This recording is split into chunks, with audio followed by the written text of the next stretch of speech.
एक छोट्याशा उपायाने गणपती बाप्पा तुमच्या घरात धन, लक्ष्मी, समृद्धी आणतात आणि हे उपाय आजच करायचे आहेत. उपवास नाही केला तरी चालेल. फक्त संध्याकाळी एक वस्तू ठेवा आणि रात्रभर चमत्कार पहा. काय आहे ती एक वस्तू आत्ताच सांगते, पण व्हिडिओ शेवटपर्यंत पहा. तर कमेंटमध्ये "गणपती बाप्पा माझी सर्व इच्छा पूर्ण करा" अशी एक कमेंट करा. तर मंडळी चला व्हिडिओला सुरू करते. श्री स्वामी समर्थ. नमस्कार मंडळी, मी माधुरी. स्वागत आहे तुमचं गुरुस्वामी या चॅनेलवरती. तुमचा दिवस सुखाचा आणि समाधानाचा जावो ही स्वामींचरणी प्रार्थना करते आणि आजच्या एका नवीन व्हिडिओला सुरुवात करते. आज 22 जानेवारी वार गुरुवार आणि या दिवशी आलेली आहे माघी गणेश जयंती. तर पहा मंडळी, प्रत्येक महिन्याच्या शुद्ध चतुर्थीला विनायक चतुर्थी ही साजरी केली जाते. परंतु माघ महिन्यातील या विनायक चतुर्थीला गणपती बाप्पांचा जन्म झाला होता. तर पहा, माघ महिन्यातील या विनायक चतुर्थीला श्री गणेशांची जयंती ही आपण साजरी करत असतो. जन्म उत्सव हा साजरा करत असतो. माघ शुद्ध चतुर्थी तिथी ही विविध नावाने ओळखली जाते. या माघ शुद्ध चतुर्थीला तिलकुंत चतुर्थी असंही म्हटलं जातं. वरद चतुर्थी, विनायक चतुर्थी किंवा माघी गणेश जयंती असे देखील म्हटलं जातं. गणपती बाप्पाच्या लहरी ज्या दिवशी पृथ्वीवरती आल्या त्या दिवशी गणपती बाप्पांचा जन्म झाला आणि तो दिवस म्हणजे माघ शुद्ध चतुर्थी. तेव्हापासून गणपती बाप्पांचे आणि चतुर्थीचा संबंध हा जोडला गेला आहे. माघ शुद्ध चतुर्थी ही श्री गणेश जयंती म्हणून साजरी केली जाते. या दिवशी चतुर्थीचे वैशिष्ट्य असं आहे की या दिवशी गणेश तत्व नेहमीच्या तुलनेत 1000 पटीने कार्यरत असते. या दिवशी गणपती बाप्पा हे आपल्या भक्तांसोबत राहण्यासाठी पृथ्वीवरती येत असतात आणि या दिवशी गणपती बाप्पाने नरांतक राक्षसाचा वध करण्यासाठी कश्यपाच्या कुटुंबात विनायक या नावाने अवतार घेतला होता. म्हणून ही विनायक चतुर्थी जास्त प्रसिद्ध आहे. धार्मिक दृष्टीने हा दिवस अत्यंत महत्त्वाचा असल्यामुळे या दिवशी व्रतासोबतच श्री गणेशाची पूजेसोबतच काही प्रभावी उपाय सुद्धा केले जातात. आज या व्हिडिओमध्ये मी तुम्हाला एक अतिशय प्रभावी असा उपाय सांगणार आहे. आज माघी गणेश जयंतीला तुम्ही उपवास नाही केला तरीही चालेल, पण संध्याकाळी दिव्याखाली ठेवा ही एक वस्तू. एका रात्रीत आयुष्याचं सोनं होऊन घरातील सर्व दोष, वाईट ऊर्जा, अडचणी, संकट दूर होतील. तुमच्या मनातील कितीही कठीणातील कठीण इच्छा ही पूर्ण होईल. साक्षात गणपती बाप्पा हे तुमच्यावरती प्रसन्न होतील. तर पहा, अशी कोणती वस्तू आहे जी आपल्याला दिव्याखाली ठेवायची आहे, त्या वस्तूनंतर काय करायचं आहे याबद्दलची संपूर्ण माहिती या व्हिडिओमध्ये मी तुमच्यासोबत शेअर करणार आहे. तर मंडळी, तुम्ही हा व्हिडिओ जराही स्किप न करता अगदी शेवटपर्यंत नक्की पहा. चॅनलवरती नवीन असाल तर चॅनलला सबस्क्राईब करा. तसेच नवनवीन व्हिडिओ पाहण्यासाठी आपल्या बेल आयकॉनलाही प्रेस करा. म्हणजेच जेव्हा कधी नवीन व्हिडिओ मी अपलोड करेल त्याचं नोटिफिकेशन सर्वात अगोदर तुम्हाला भेटेल आणि तुम्ही एक पण व्हिडिओ मिस करणार नाही. तर पहा, आज या व्हिडिओमध्ये मी तुम्हाला जो उपाय सांगणार आहे तर हा उपाय आपल्याला या माघी गणेश जयंतीला संध्याकाळी करायचा आहे. तर पहा, संध्याकाळी जेव्हा आपण देवासमोर दिवा लावतो, तुळशीपाशी दिवा लावतो, त्याच वेळेला आपल्याला हा उपाय करायचा आहे. संध्याकाळी 6 वाजल्यापासून ते रात्री 10 वाजेपर्यंत आपल्याला हा एक उपाय करायचा आहे. हा दिवा लावायचा आहे. तर तो आपल्याला लावायचा आहे आणि त्या दिव्याखाली एक वस्तू आपल्याला ठेवायची आहे जी मी तुम्हाला सांगणार आहे. आता हा दिवा लावण्यापूर्वी तुम्हाला एक सगळ्यात महत्त्वाची गोष्ट लक्षात ठेवायची आहे. गणेश जयंती आहे म्हणजेच आज विनायक चतुर्थी आहे आणि जेव्हा आपण चतुर्थी व्रत करतो तेव्हा दिवसभर व्रत करून संध्याकाळी चंद्राची पूजा करून मग आपण व्रत सोडत असतो. परंतु तुम्हाला या चतुर्थीला असं अजिबात करायचं नाहीये. कारण या माघी गणेश जयंतीला, विनायक चतुर्थीला चंद्राची पूजा केली जात नाही. चंद्राकडे बघितलं सुद्धा जात नाही. तर पहा, या दिवशी चंद्राकडे पाहणं पूर्णपणे वर्ज्य आहे. कळत नकळत आपल्याकडनं चुका होत असतात, तर चंद्राची पूजा ही आपल्याला करायची नाहीये. त्याचे वाईट परिणाम सुद्धा आपल्याला भोगावे लागत असतात. त्यामुळे तुम्हाला आज चंद्राची पूजा अजिबात करायची नाहीये. तुम्हाला फक्त दिवसभर व्रत करायचं आहे आणि संध्याकाळी गणपती बाप्पाची पूजा आरती करून तुम्हाला उपवास सोडायचा आहे. तर पहा, आता हा दिवा आपल्याला माघी गणेश जयंतीला का लावायचा आहे, दिव्याखाली ही वस्तू आपल्याला का ठेवायची आहे, तर पहा, दिव्याला ज्ञानाचे आणि प्रकाशाचे प्रतीक मानले जाते. शास्त्रामध्ये दिव्याला सकारात्मक ऊर्जा प्रदान करणारा, हा आयुष्यातील गरिबी दूर करणारा मानला जातो. अंधाराचा नाहीसा करण्यासाठी हा दिवा लावला जातो आणि दिव्यामुळे जीवनात ज्ञानाचा प्रकाश येत असतो. तसेच आज माघी गणेश जयंतीला हा दिवा लावल्याने घरात सुख समृद्धी येत असते. ज्या घरामध्ये नियमितपणे दिवा लावला जातो त्या घरामध्ये देवी लक्ष्मी ही कायम टिकून राहत असते.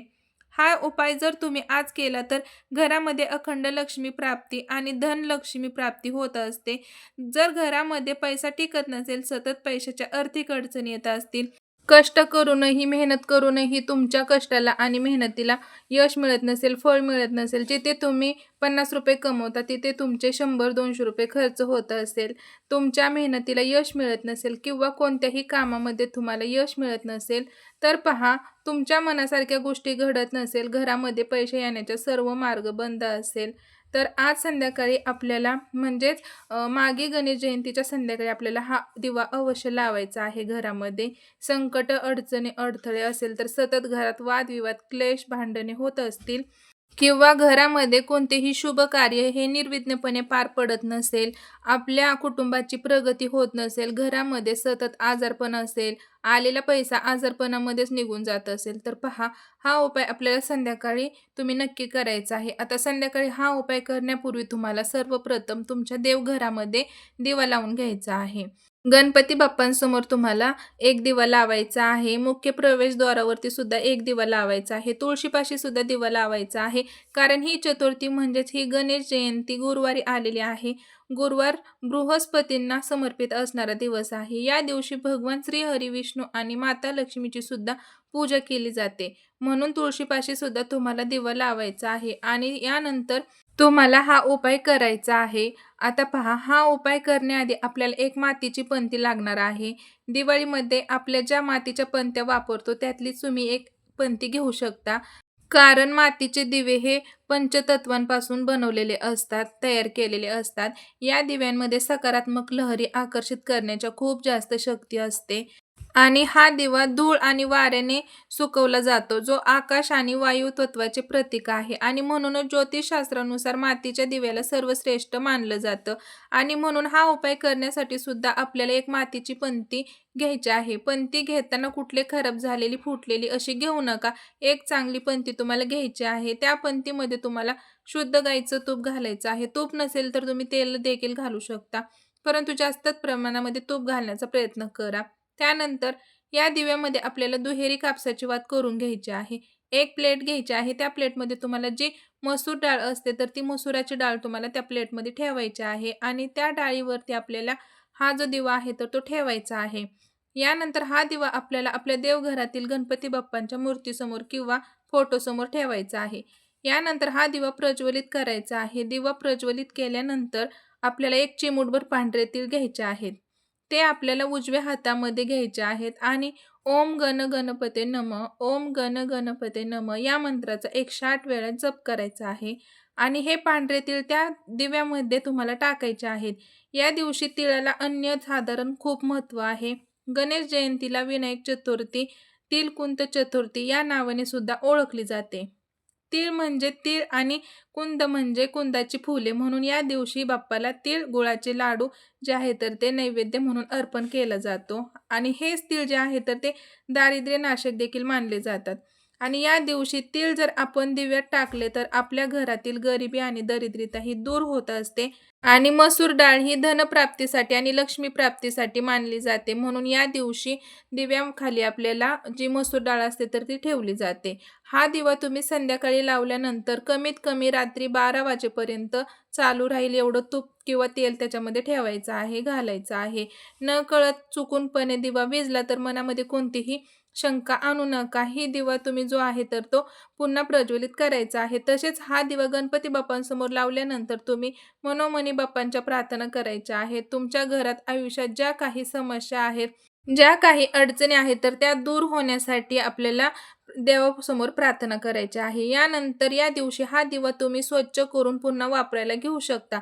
दिव्याखाली जी काही मसूर डाळ असणार आहे तर ती तुम्हाला मसूर डाळ डब्यामध्ये टाकून द्यायची आहे किंवा मग ती तुम्ही गायी असेल, पशुपक्षी असेल तर त्यांनाही खाऊ घालू शकता.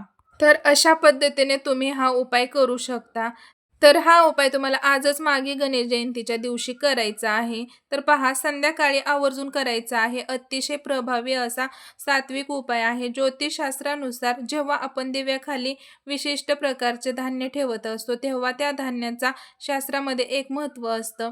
जे धान्य आपण दिव्याखाली ठेवतो तर त्या धान्यातून आपल्याला घरामध्ये चांगल्या गोष्टी घडत असतात, सकारात्मक गोष्टी घडत असतात. घरातील सर्व अडचणी, वादविवाद, समस्या ज्या आहेत तर त्या दूर होत असतात. त्याचबरोबर बघा, जर तुमची चुकून चंद्राकडे या दिवशी नजर गेली किंवा तुम्ही चुकून पाहिलं, तर काय करायचं? तर पहा, गणपती बाप्पांना हात जोडून तुम्ही क्षमा मागायची आहे. तर पहा, त्याचबरोबर तुम्हाला आज घरामध्ये गणपती बाप्पांच्या काही विशेष सेवा ज्या आहेत तर त्यासुद्धा करायच्या आहेत. ज्यामध्ये गणपती बाप्पांचं अधरशीर्षम पठण करणं खूप महत्त्वाचं आहे. ही बाप्पांची अतिशय उंच कोटीची सेवा आहे. त्यामुळे तुम्ही शक्य असेल तर 11 अवतरणे किंवा 3 अवतरणे किंवा एका वेळा तुम्ही नक्की पठण करा. त्याचबरोबर ओम गण गणपते नमः या मंत्राचा किंवा देखील जप करू शकता. तसेच गणेश स्तोत्र, गणेश गायत्री मंत्र, त्याचबरोबर पहा ऋणमोचक स्तोत्र याचं सुद्धा तुम्ही पठण करू शकता. कारण या दिवशी गणेश तत्व हे नेहमीपेक्षा खूप जास्त प्रमाणामध्ये जागृत असते. त्यामुळे या दिवशी केलेले उपाय, सेवा खूप प्रभावी ठरत असतात. या सेवा बाप्पांच्या अतिशय उंच कोटीच्या सेवा आहेत. जो व्यक्ती या दिवशी या सेवा करतो, त्या व्यक्तीवर गणपती बाप्पांचा आशीर्वाद हा कायम राहतो. त्यामुळे त्या व्यक्तीच्या आयुष्यामध्ये कोणतेही संकट, अडचणी ज्या आहेत तर ती येत नाहीत. त्याचबरोबर पहा, या दिवशी मुलांकडून तुम्हाला गणपती बाप्पाची सेवाही अवश्य करून घ्यायची आहे. मुलांकडून तुम्हाला गणपती बाप्पाचं अथर्वशीर्षमचं पठण करून घ्यायचं आहे. त्याची फलश्रुती ही जी आहे तर ते त्याचं पठण सुद्धा तुम्हाला अवश्य करायचं आहे. त्याचबरोबर मुलांच्या हातून 21 दुर्वांची जोडीही गणपती बाप्पाला अर्पण करायची आहे. कारण गणपती बाप्पा हे विज्ञानाचे, ज्ञानाचे देवता आहेत. त्यामुळे आपल्याला या दिवशी मुलांकडून हा उपाय जरूर करायचा आहे. मुलांच्या बुद्धीमध्ये वाढ होते, त्यामुळे मुलांना शिक्षणामध्ये भरपूर यश देखील मिळत असतं. जर तुमची मुलं लहान असेल, त्यांना वाचता लिहिता येत नसेल, तर मग तुम्ही आई-वडिलांनी मुलांसाठी ही सेवा नक्की करायची आहे आणि दुर्वा या मुलांच्या हातून गणपती बाप्पांना अर्पण करायच्या आहेत. तर पहा, मुलांची प्रगती होण्यासाठी, त्यांचा हट्टीपणा कमी होण्यासाठी गणपती बाप्पांना मनोभावे प्रार्थना करायची आहे. तर अशा पद्धतीने हे काही उपाय सेवा आहेत तर त्या आपल्याला करायच्या आहेत गणेश जयंतीच्या दिवशी, म्हणजे आजच. गणपती बाप्पाच्या कृपेने तुमच्या सर्व मनोकामना पूर्ण होत संध्याकाळी दिव्याखाली ठेवलेल्या ह्या एक वस्तूमुळे तुमच्या घरात सुख, समृद्धी आणि भरभराटी आणतील. जय गणेश, जय भगवान. तर मंडळी, भेटू पुन्हा नवीन एका अशाच व्हिडिओमध्ये. तोपर्यंत सर्वांना श्री स्वामी समर्थ, गणपती बाप्पा मोरया. आणि व्हिडिओ आवडला असेल तर व्हिडिओला एक लाईक करा. चॅनेलवरती नवीन असेल तर चॅनेलला सबस्क्राईब करा. तर मंडळी, हा व्हिडिओ जास्तीत जास्त लोकांपर्यंत शेअर करा. भेटू पुन्हा नवीन एका व्हिडिओमध्ये. तोपर्यंत सर्वांना बाय.